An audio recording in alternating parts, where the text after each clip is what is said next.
यदि तुम सपने में कोई प्रेत देखते हो तो समझ लो कि कोई प्रेत तुम्हारे आसपास है। कभी-कभी वो प्रेत अपनी उपस्थिति का जबरदस्त एहसास कराने के लिए तुम्हें सपने में ही चोट पहुंचाते हैं और वो चोट तुम्हें वास्तविक रूप से कई दिन तक परेशान भी कर सकती है। यह कहानी है मेरी और मेरी फ्रेंड शिवानी। क्या बकवास सुन रही हो तुम? ये वीडियो चैनल दिन रात यही सब बकवास करते रहते हैं। कुछ अच्छी बातें भी देख लिया करो। सही कह रही हो शिवानी, ये सब बकवास सुनने से दिमाग में कई किस्म के भ्रम पल जाते हैं। मैंने ने वीडियो चैनल को बंद करते हुए कहा। सुनो, 4 दिन के लिए मम्मी के घर जाना है, तुम खाने का कैसे करोगी? कुछ घर से ही भिजवा दिया करूँ या तुम खाना खाने घर ही आ जाया करोगी? अरे यार, मेरे खाने की चिंता तुम मत करो। कुछ ना कुछ हो जाएगा, कभी तुम्हारे घर कभी रुचि जिंदाबाद। मैंने जवाब दिया। ठीक है, मैं तुम्हारा खाना तैयार रखा करूंगी। आकर खा लेना या पैक करा कर ले आया करना, शिवानी बोली। 4 दिन की ही तो बात है, तुम चिंता मत करो, सब मैनेज हो जाएगा, मैं बोली।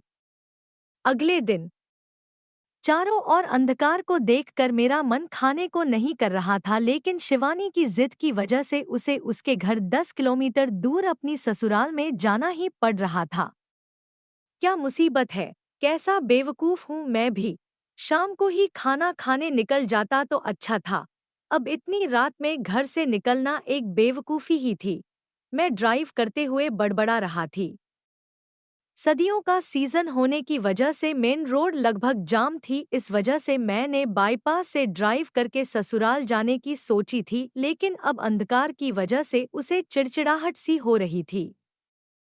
तभी सामने रास्ते में एक बड़ा सा पेड़ का तना पड़ा देखकर उसकी चिड़चिड़ाहट और ज्यादा बढ़ गई। मैं कार रोककर तना हटाने का निर्णय लिया और कार रोक दी। तना काफी भारी था। जैसे ही मैंने वो तना उठाया, सामने काले कपड़े पहने अंधेरे में अंधेरे का हिस्सा बना वो हैवान मेरे सामने आ गया।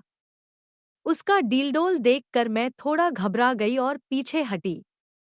वो इंसान या हैवान जो भी था, उसने आगे बढ़कर मुझे पकड़ना चाहा। मुझे कुछ नहीं सूझा, कार तक पहुंचना संभव नहीं था, इसलिए मैं विपरीत दिशा में दौड़ पड़ा। वो इंसान या हैवान जो भी था अब मेरे पीछे दौड़ रहा था। रास्ता इतना खराब था कि मैं चाहकर भी तेज नहीं दौड़ पा रही थी।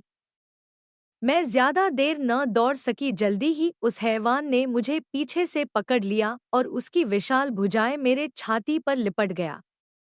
उस हैवान की पकड़ इतनी मजबूत थी, मैं उस पकड़ से निकल नहीं पा रही था। उस पकड़ की वजह से मैं छाती में भयानक दर्द हो रहा था और मेरा दम घुट रहा था।